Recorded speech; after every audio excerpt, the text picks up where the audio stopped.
bestseller Mayflower.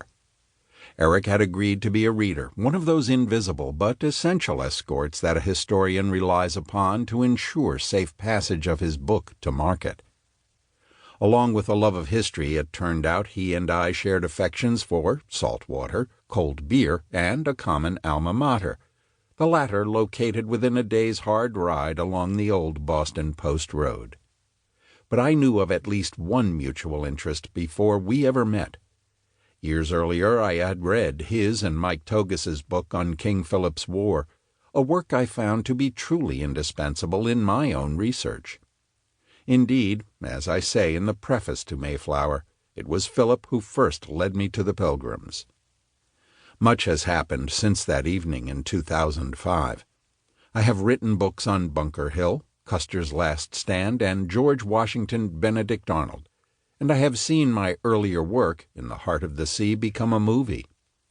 Mike Togis has written numerous popular books, including In the Finest Hours, also turned into a movie by Hollywood.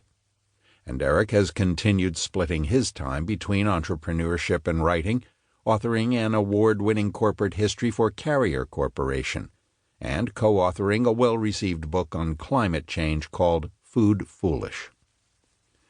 Despite the passage of time, however, it seems clear that the three of us still agree on some important basics.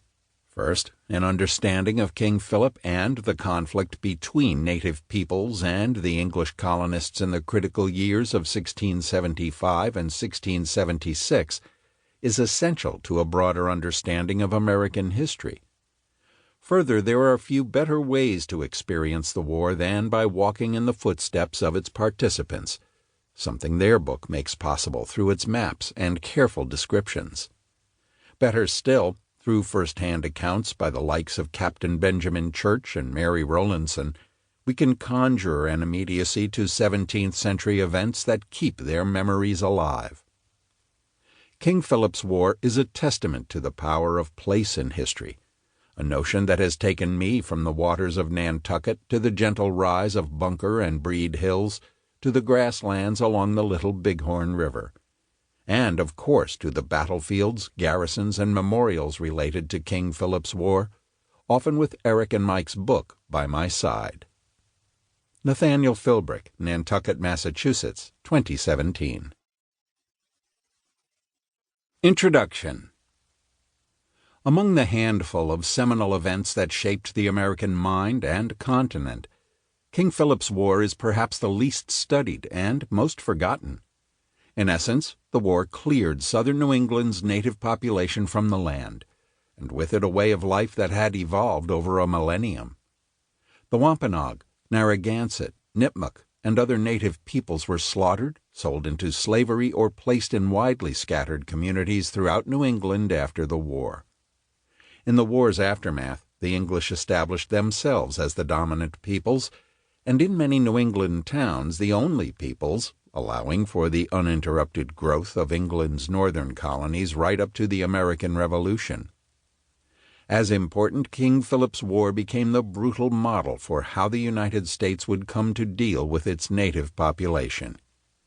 Later, names like Tippecanoe, Black Hawk's War, the Trail of Tears, the Salt Creek Massacre, the Red River War, and Wounded Knee all took place under the long, violent shadow of King Philip's War. King Philip, also called Metacom, was the son of Massasoit, sachem of the Wampanoag, and the man most closely associated with the natives' goodwill toward the struggling Plymouth colony. It seems particularly ironic, then, that Massasoit is seated prominently in our romanticized view of the first Thanksgiving, while the most graphic image of Philip, for those who still study the war, is his severed head skewered on the end of a pike and placed along a major Plymouth thoroughfare for most of a generation. The real tragedy is how we came to embrace one image and lose the other. In removing King Philip's War from our history books, we became, according to the rubric, destined to repeat it. That we did, with a vengeance. While King Philip died in the war and his people were decimated, the Wampanoag as a group were not exterminated. In places like Martha's Vineyard in Mashpee, Massachusetts, small, courageous